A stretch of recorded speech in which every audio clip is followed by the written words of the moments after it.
Welcome to The Whole Pineapple. I'm Ruby Boris. And I'm Ann Judge. The Whole Pineapple is a podcast about wellness focused around fertility. We'll talk with experts on a wide range of topics, including nutrition, stress relief, sleep, mental health, etc. And we'll dig into the issues that can cause fertility challenges, like PCOS, or early menopause, or cancer treatment. So if you're curious about your fertility, whether you're ready to start a family, or you're preserving your options for the future, let's dig in. Welcome back to the Whole Pineapple Snack Edition. We are very pleased to feature another listener story episode. So we've got me and Ruby here, as well as our guest, Hello. Amy. Hi. Hello, everyone. And if you listened to our earlier episode about finding humor in infertility with Mayra, you know that she talked about her experience with secondary infertility. And we mentioned, that's actually something that we were planning to talk about more because it is sort of a unique subset of the journey. And so we are so happy to have somebody here who's going to talk about what they went through. And I know this is sometimes hard, and I really appreciate you coming today, Amy, to share your experience with us. Welcome. Thanks for having me. I appreciated the invitation. Tell us just a little bit about your journey. I mean, I guess the same thing that with most listener stories, most people don't expect to have a journey. Right. Totally. What was it like for you? How did you always expect your family building plans to happen? And then what was the reality? So let's see. How did I expect my family building journey to be? So for most of my life, I've been pretty career focused. I always thought I was going to find my partner and have my family, and I'm an only child. So for me, I knew that I wanted to have a second child. I kind of was thinking two, in part because being an only child and then actually losing my father when I was a child, it was just my mom and I. And as she got older, a lot of caretaking for her fell on my shoulders. And I always thought, well, wouldn't it have been nice to have a sibling that I could have shared that with? I'm an only child too, and I'm similar. I feel like I didn't so much yearn for a sibling when I was younger because I only knew what I knew. But as I get older, especially with divorced and remarried parents, that's like 4 people where I'm the only one. So it is interesting how your views kind of evolve as your life goes on. Totally. I did definitely have rose-colored glasses about what it might be like to have another sibling, to have a sibling in the family. So I got married 35, 36 or so. My husband is younger than I am, and was very clear from the very beginning that, hey, you know what? Time is of the essence. We want to have a family. We need to start this process sooner rather than later. And after 6-8 months, it was not happening naturally. And so I'm a nurse practitioner. So I knew, hey, you know the guidelines. You're right on track. I know, it's like time to get in there, make sure there's nothing wrong.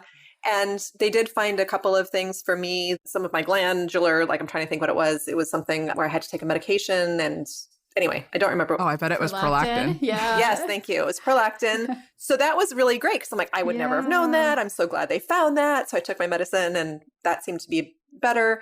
And my AMH at the time, so, measure of ovarian reserve was not great. We were with SRM. They were on top of it. So they tested my partner. There wasn't a concern there. And so we decided to start with IUI. And we did 3 rounds of IUI. I took some medicine to help stimulate more egg production. I don't remember. We worked with Dr. Davis, who was amazing. I still send her Christmas cards. My son is now 11. And literally, I'm sure she has hundreds of them in her office every holiday. She does, yeah. We love them though. That's part of the reason, best. It makes you remember that people still remember you for so long. She's still part of our family. She's kind of an amazing woman. It's kind of fun for us to see these kids grow up that we remember seeing as 7-week ultrasounds. Right, exactly. I know, I remember you when you were blueberry size. Yeah. Exactly. I have your picture of an embryo. I don't know if I've actually ever told her this, but I always call Dr. Davis a walking warm fuzzy. God, that's great. Yeah. Oh, that's nice. I love her. Yeah. Well, what I appreciated the most about her was just that she kind of she had lots of information, but she also laid it out. We always knew what to expect. She gave us, felt like all the time in the world. So anyway, it was a great experience with her. And so I had my son we ended up getting pregnant with our 3rd IUI attempt. And I don't remember how much fertility support we were doing outside of, over the course of my, 5-year maybe fertility So journey. it probably blended, Yeah. right? Right. It's hard to kind of break out when things started, but I was doing fertility yoga, which was amazing. And I think that was it. I think the other two big things that I really appreciated came with the secondary portion. And when you were doing these first IUIs, I mean, how did you feel? Did you feel pretty hopeful? How did you feel about having the lower AMH? I'm always curious when people look back. Sometimes it's hard to know. It's hard to remember, but yeah. I think I was grateful that we knew. Yeah. I remember there was so much emotional up and down every time I would have a period, and the whole waiting period of time after the IUI was excruciating. Nobody I knew was doing this, so that felt just really lonely. But I think like the really intense kind of, oh my gosh, this is insane, really started when we tried for number 2 and ended up having to go IVF. But there was, I guess I remember that there was a lot of emotional involvement because when we told my in-laws, I mean, they knew what was going on, and it was, so obviously there was enough conversation going on around that. So yeah, it's hard to remember now, but I also remember having to bring my husband in for any time I would have a conversation around this, because even though I'm a nurse practitioner, when it's your own story, your brain just turns off. When you hear, it's just like, I would not retain anything from the conversation. I'm the exact same way. That's why Dion is like my emotional support. Like, remind me what I've actually done and what do they say? What the issue is. Why am I here? Yes. Why am I here? Who am I? Which is also so important, because I feel like sometimes if people work in healthcare, there's this tendency where you have to be the expert and you have to explain everything to your partner. And that's like not a great emotional place to be in either. That's a good point. When you're going through something and you want to be able to just be a normal patient and have the feelings and not be feeling like you have to also put on your clinical hat and then like translate the visit for somebody else. Yeah. Well, and also just like sometimes how providers talk to you and like clinic staff talk to you. Higher level. And sometimes I've found that too, where people are talking to me about like whatever issue it is, and I'm like, I have a very specific specialty, like whatever we're talking about, I don't do this, so please. Anytime I'm in anything primary care, I always make sure that they say, oh, you're just I'm like a fertility nurse practitioner. I was like very limited at this point. Speak to me like you would anyone else, because chances are this is not going to register the same. I still remember years ago in the hospital when I was a labor and delivery nurse, I had this one kind of odd dynamic where the wife multiple times was mentioning, oh, well, I want all decisions to be made by my husband. He's a doctor. And so like, and then at some point I was like, oh, what do you do? He's like, oh, I'm a dentist. And I was like, seriously? Oh, wow. What makes you think that he has this magic labor and delivery knowledge? That's great. Yeah. That's so funny because, like Dion's an internal medicine physician. So we have this agreement, like if we're traveling and there's an emergency on a plane, I get any like labor pregnancy related issue and he gets all like everything else, like heart attacks, whatever. He gets all that. That's really funny. Of course, I'm there to support him. I love that.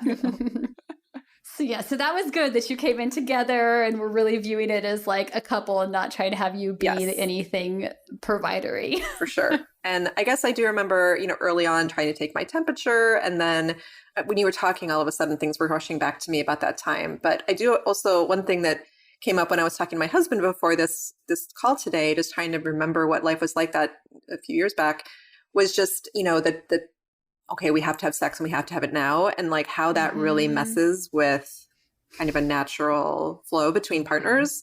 And that started at the beginning, right? It was like very intentional and so it feels like a job. It is. It becomes a job. And you have to now schedule it. as a nurse practitioner, when I'm working with people who are starting this journey, I always try to say, listen, I don't want to presume that I know anything about what your journey is going to be like, but for most people, here are some of the areas that really become challenging, and that is one of them. So whatever you can do to bolster your relationship before you start this journey, whether it's through therapy or whether it's through anything else, because it really just throws a lot of things for a loop. And I think the intimacy part can suffer when you're having to schedule everything. So Anyway. Do you feel like adding in the IUI helped or hurted that? Because I've had it go both ways. Some people feel like, okay, you know what? We're doing the IUI. That takes the pressure off. We know like that's the perfectly timed one. And then if we do anything outside of that, it's more just for us and for fun. But I've had other people where it makes it worse because they're like, I don't think we should do anything today because what if I'm going to ovulate and we have the IUI soon? So I've seen it go both ways where some people feel like doing the IUI sort of separates a little bit more that piece, but other people, it's just is one more thing to be stressed out about. I think that it was, I mean, by the time we came to SRM, we had already been trying ourselves and we had tried to use ovulation predictor kits, and we were very much in kind of, we're working on this. And I don't remember the details around, okay, you can have intercourse up until this point and then don't, and then the IUI, but I don't remember it taking the pressure off. I think we were constantly. And I also remember, it's funny, when I heard the name of this podcast, The Whole Pineapple, it made me giggle because the only time I ever ate pineapple was when I was trying to conceive. I mean, at this, I laugh, right? I'm sure you've told this to everybody, but, or everyone feels this way who's going through this journey, but it's like, I would stand on my head. I would, totally. I would do whatever. I would like listen to things at night to try to make myself calm, and, all of the things that you think, because you've been so used to, if I do this and I have control, then this will happen. And this is one of those first times in life, like your husband said, and in his podcast, where you're like, I don't really have control over this. It's best I try. So I was trying all of those things back then. And it's so funny because we didn't know each other then, but we were doing all the same things. Like funny? You're telling that story. It's like I was listening to my little meditations before bed, and I was eating my pineapple. Oh my God. And I hated pineapple. And it's funny because now I like it, but I did not like it then. And I was making pineapple smoothies and I was doing all the things. And I just thought, this is ridiculous. So we had our son. And then because I ended up needing to have a C-section, they said, wait a year. So I did. And by then we came back again, and my AMH suggested that, things were becoming like, it was time to get even more serious about our fertility challenge. But our insurance company was requiring 3 more IUIs, even though our doctor was telling us that wasn't going to make a difference. So we had to go through 3 more rounds of the up and the down and the up and the down by the time we finally got this approved, which I still have like feelings about because I think that's just cruel. Yeah. So I know we do a lot of writing of letters to try to be like, no, listen, this is what we're recommending, and we're recommending it for a reason. So hard. If you make them do that, you may get a small chance of a pregnancy, but you're probably going to have a lot of mental health claims coming in down the road if you don't. Right. So it's not really going to save you money, to be honest. It's just not. And that is one of the challenges. Like when I first started working here, it was rare to have fertility coverage. And so that had obviously its own challenges where people were having to self-pay, but it did make it a little easier because as more plans have benefits, I feel like there are a lot that make you, jump through these hoops, or, you can't actually do this cycle because you need to update blood work, even though that blood work does not change a thing about what we're doing right now. I mean, I've had people who are coming back to do an embryo transfer. So these are embryos they made 4 years ago. And I've had the cycle get denied because their blood work now shows a worse ovarian reserve. And we're like, it doesn't matter. We have the embryo. Like none of this makes any difference. So there's all these things that are just insurance rules that are nonsensical in terms of the actual goal. Right. So it's great that more people have coverage, but I know it can be so hard emotionally when you've made this decision to move on to something else, and yet you're still stuck repeating. Yeah. Did you hope that the IUI would work since you had done it before, or were you kind of just frustrated the whole time? I think we hoped, which again isn't great, right? Because it's the up and the down and the up and the down and the So emotionally, that I think, we walked into our IVF then I did at least pretty emotionally, like I wasn't at my strength there because I'd already been through all of that. But then we did end up doing a round of IVF, and that experience was obviously draining. My partner remembers a lot of the meds. I took pictures of that experience just so that I would kind of remember all the injections and all of that. And this is the round where we ended up getting a chemical pregnancy, which is still like, when I think back to my own pain points and the things that I remember as like, ouch, that hurt, and you shared in your husband's podcast about getting a phone call. And I got a phone call, and it wasn't a voicemail, but it was a phone call from a nurse saying, oh, first of all, it was, oh, your HCG is just, it's rising, but it's not great. So we're going to wait the number of days we need to wait. And then I got the phone call back, 48 hours or something, saying, this is no longer going up. It's a chemical pregnancy. And, it's so funny because I think I hate that term, number one. Number two, I think there's not an understanding or an appreciation for how much emotionally that's still, I know it's not like I was 6 months pregnant and then lost my baby. I'm not in any way saying that is comparable. It's not. And I can't begin to understand what that feels like. But I can tell you that as someone who had tried so hard to get to that place of, yeah, you have a rising HCG, and then to have it say, oh, sorry, it doesn't really count. You're like, actually, it does. Yeah. And emotionally, that was super tough. And so when I now have patients who have had that happen, I try really hard to just mourn with them, because there is a mourning that goes on, and acknowledging that, that was a pregnancy. As far as your body was concerned, in your head and your heart, that was a pregnancy. And so no matter how long it lasted, I don't know, that was super tough. So we went through all of the things of, yeah, here we go. And then, whoop, just kidding. So our second round of IVF didn't take, we had our embryos and they all died. And I remember. So you didn't even have a transfer? We didn't have a transfer. Oh, that's got to be so hard to go from the chemical where you thought that was, well, okay, and then not even get to have a transfer the second time.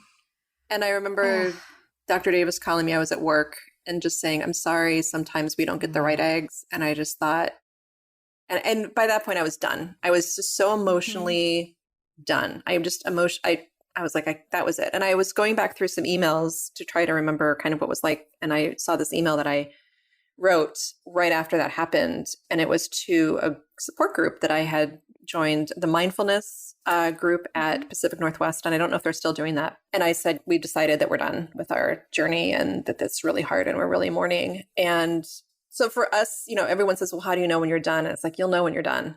For us, I just couldn't do it again. I did find that mindfulness group super helpful. And at the same time, I was also in a resolve group. And as far as the secondary journey, I have to say, this is the thing that I hear a lot of other people say as well when they're on this journey, is just, it's this feeling of guilt for being in the room with other people who haven't yet had a child. And this idea that, who are you to be here? Or at least this was what I was telling myself. Who am I to be here at this table? Even though I had totally, well, I mean, I was there for, I had primary, right, for my first son, and then for my only son. Yeah. But then, this idea that I'm back and I'm mourning as well, and yet I have a baby at home, just felt, I just felt so guilty. And I remember the woman who ran our group had twins. And I just remember this feeling of relief, where I'm like, okay, I'm not the only one in the room that has a baby. And the fact that she has twins and that she's running this group means it's okay for me to be here. But it always just felt, and I remember feeling so angry that there wasn't a secondary infertility support group, and there wasn't a group to understand that this is kind of a different place to be, and that it still is valid to be struggling through the experience. Yeah. So those are things that I remember. And that's often been a void, because when you're studying, groups are just hard to set up. It's hard to get consistency. It's hard to get people. And so a lot of guidelines do say it's better to not have a mixed group, because you're right. It's hard to get that support because they are different experiences and it's hard to relate to each other. And especially there's so many unique stressors to the experience of infertility when you already have a child, because you're also having to balance that child's needs. And you're supposed to go to the clinic, but oh my gosh, they have to go to the doctor. It adds this extra stress. And also I know for me, I hadn't really realized till I had my first, because as an only child, I hadn't really thought about the spacing aspect, that a lot of people seem to aim for this 2 to 4 year spacing. And so if you were going somewhere with your toddler, like a music class or this, almost everybody else starts being pregnant at the same time. That's such a good point. And you can't necessarily avoid those people the way you can if it's your primary journey and you try and just be like, all right, where am I not going to see pregnant people? But you want to be taking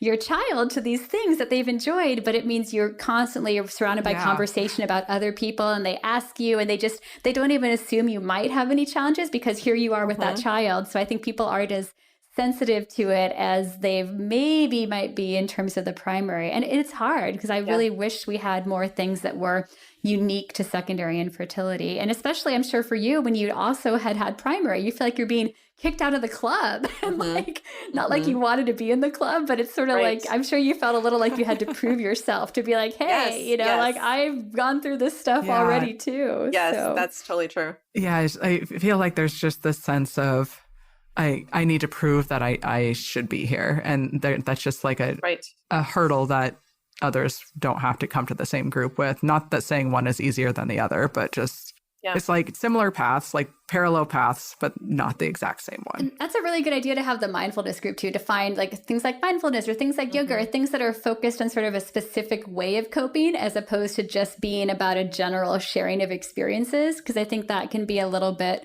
more broad where you're not going to feel like everyone wants to know every single detail of what's going on with you. You were talking about being around other people who were starting to build their family. And I remember when I was reflecting back, one of my memories is sitting around a table with my PEP's mom's friends.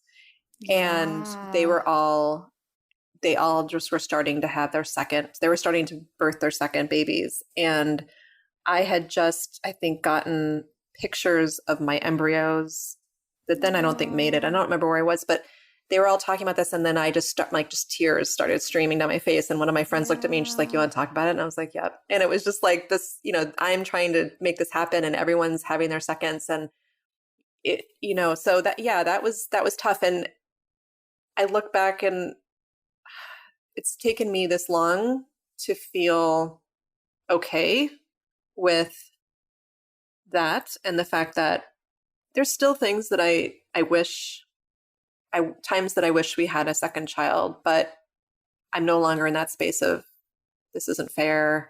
Why is this happening? And a lot of that is about our own journey with our kiddo and how now looking back, he needs everything we have to give him. And for our specific family, I think it would have been hard, ironically, now when I look back, to have two children. I think we're better parents and able to meet his needs for having just him. But it has been a long time to get there. And some of the things I've done, so being an only child, I really wanted him to have a sibling for the community aspect, for the support aspect. And so I've done things like I've tried to do a meetup group for parents of only children just to build community. That didn't really come to fruition. It did, but then it didn't. Nothing really kind of came of that. And still now it's like the community building piece is really, really important for me because he doesn't have that sibling to just fall back on. But so trying to give him that community in another way, right? So I think it also helped me as I got older too. And, you make more friends, you see worlds of experiences and seeing the terrible sibling relationships that some other people have. And you're like, well, okay, there are pluses too. And I think also as growing up an only child, you are, I think, a little more sensitive to people's prejudices against it and all that kind of stuff. So I think some of it is probably just letting go of your own like baggage and history. And like so many things in infertility, very much like the chemical pregnancy, it's letting go of all those imagined dreams, right? That you have this vision for what you think your life and your family is going to be. And I don't think anyone gets that vision. And so it's kind of coming to terms with the reality, the new normal, however you want to think about it. And then eventually you do, I think, see positive sides too. And that's part of the reason that I was excited to be able to talk to you and that you're a little bit, this wasn't something that happened a year ago for you. I think sometimes you kind of have to grow and really firm into that family of one child before you kind of can have that sense of big picture view. One of the aha moments for me, so as I alluded to earlier, I had an older mother who is no longer with us, but I'm an only child and had taken care of her through Alzheimer's. So that whole process was pretty hard. And the woman who was working with her closely was like would take her out on walks and such, has worked with many people in their older years. And she would tell me, and she has many siblings. And she was like, Amy, it's not all that. She's like, I see when this is not a happy topic to talk about, but sometimes if there's end of life and something's happened and you're trying to decide decisions. What's the next best step for your older person or for somebody in your life that's, kind of end of life care decisions. When people have different opinions and different views. Yeah. That gets really complicated with the more people are in the conversation. And to be honest, like I was just my decision. Like that was it. I'm the only one who had, now granted, I would have loved to have some people who were walking alongside me in that journey and had, I could run things, but at the end of the day, I never realized, wow, it's just my decision. I didn't have to go to war with, other siblings who had different opinions, and we didn't have to figure out how to come together on this. And, this woman told me crazy stories. And so that was really eye-opening for me that, wow, okay, there are benefits here. The thing that I was most afraid of was my son having to walk that journey that I did with my mother. And so some of my perceptions weren't, I don't think, necessarily based in reality. And we've also tried hard to, make sure that we have our end of life, like all the forms are filled out so that he doesn't have to make those decisions. And like, we're trying to save for retirement, and we're trying to, we looked at long-term care insurance and all the things that I just want to like save him from, given that he's the only one. But so some of those stories that I'd had in my mind of, oh, it's going to be so much better with a sibling, like it's not necessarily the case. And I'll be honest, during the pandemic, it was pretty tough to have an only child. Like I really do wish that we'd had, a playmate in the house more often and all of that. And I still do see sometimes when I see siblings playing and they're getting along well, I'm like, how could we just ideas of maybe we host a, international student one day or what it looks like. So there's always that, but I don't have that pang that I did. I don't have that like, ugh.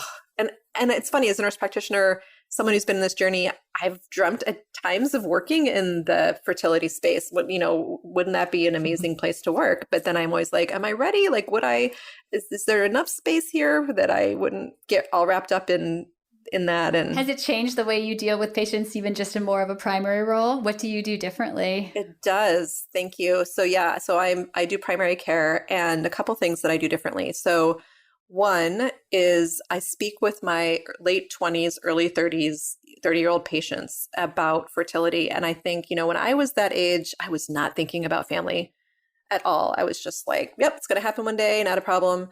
And, in retrospect, what I would do to have access to my younger eggs. And so I worked in a space where the company paid for egg freezing. Now I understand that's an incredibly expensive thing, and I know it's getting better, and I don't know where it stands now, but I will always say, hey, you know what, just think about it, because if you have access to egg freezing, to be able to get access to your 31-year-old eggs or whatever when you're 38, 39, I wish I had that. And somebody had said to me, hey, don't need to have babies right now. That's fine. But if this is on your life, this is what you think you want. Don't just assume that it's just going to happen naturally and easily, because it doesn't always. And when it doesn't, it's really hard and painful. And so if, someone had kind of said to me, let's back that up a bit and think about how can we make decisions that maybe will make that easier.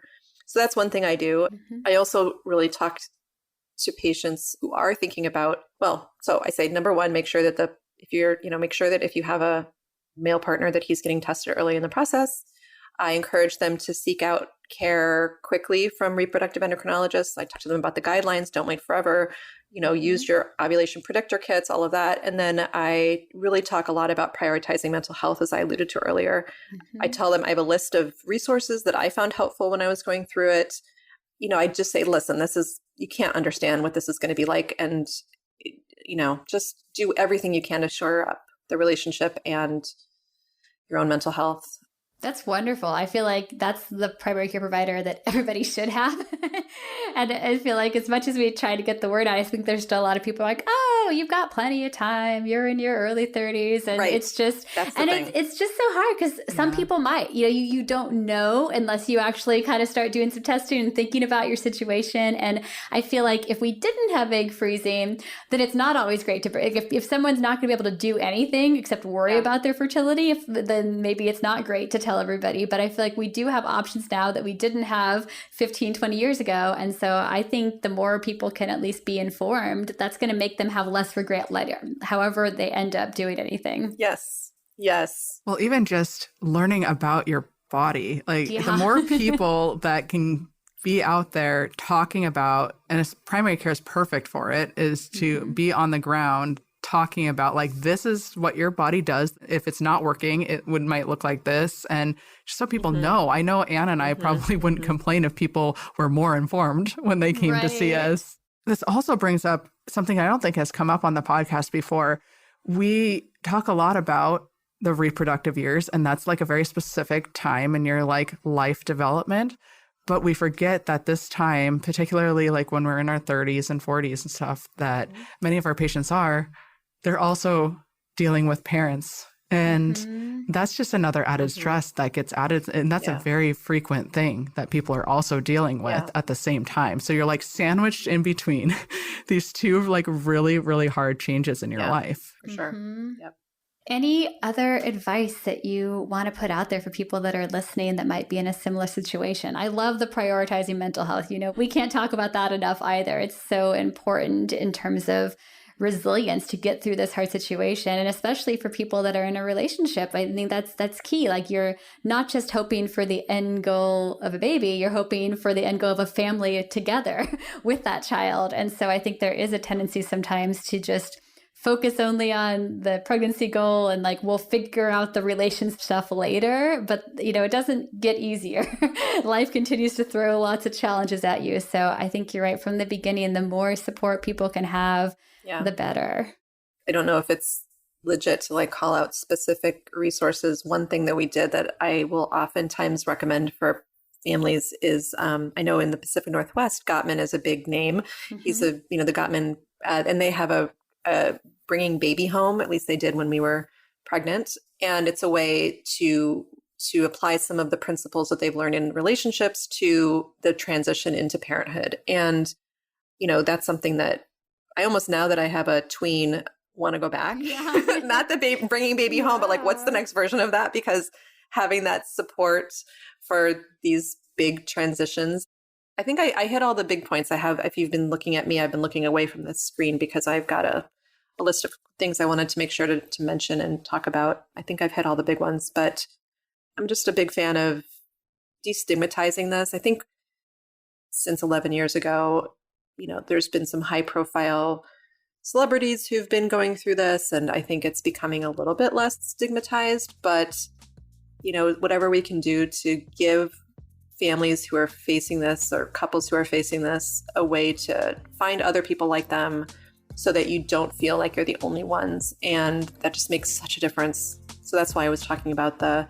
secondary infertility support group, if there could be one. Well, I think you've done a great job for that by even being here today and sharing your story. And I mean, I so appreciate you and your honesty and being able to go back and reflect, because it's hard. It's hard to put yourself back in that place, especially once it's been a while and it's something that you probably don't think about every day anymore. But it does. It shapes how you're going to be as a parent. You know, it shapes so many things for the rest of your life. So it's not something that I think sometimes people, when they're going through fertility treatment, think, all right, well, once I resolve this, it's going to just move on and not think about it again. But that's not true. But I think it enriches your life in a lot of good ways, too. I think I'm definitely a very different parent than I would have been if I had conceived the 3 years before I did the easy way that I thought I would. It really, there's a lot of changes, but they're not all negative. It's true. And I appreciate what you're doing in this podcast to try to, you know, this is one more step in trying to help people not feel alone and bring in other voices and build a community around some of the things that are specific to fertility, just connecting people and helping them not feel confused, alone, all of that. So I appreciate the work you're doing in this respect. Not to mention the work you do every day with your patients. Yeah. I mean, that's an important piece for sure. I think you too. We'll all get back to our patients today. Yes. Yes. Thank you guys so much for the time and the opportunity to speak with you. It's been really fun. Yeah, thank you so much for being here. Thank you so much. Thanks for joining us for this week's episode of the Whole Pineapple Podcast. We hope it was helpful. If you know someone who could benefit from hearing the podcast, we hope you'll share it with them. And don't forget to subscribe, rate, and review The Whole Pineapple on your favorite podcast app. Every rating and review makes us easier to find. This podcast is sponsored by Seattle Reproductive Medicine and is produced by Audiotocracy Podcast Production. We'll see you next time. Have a delicious week.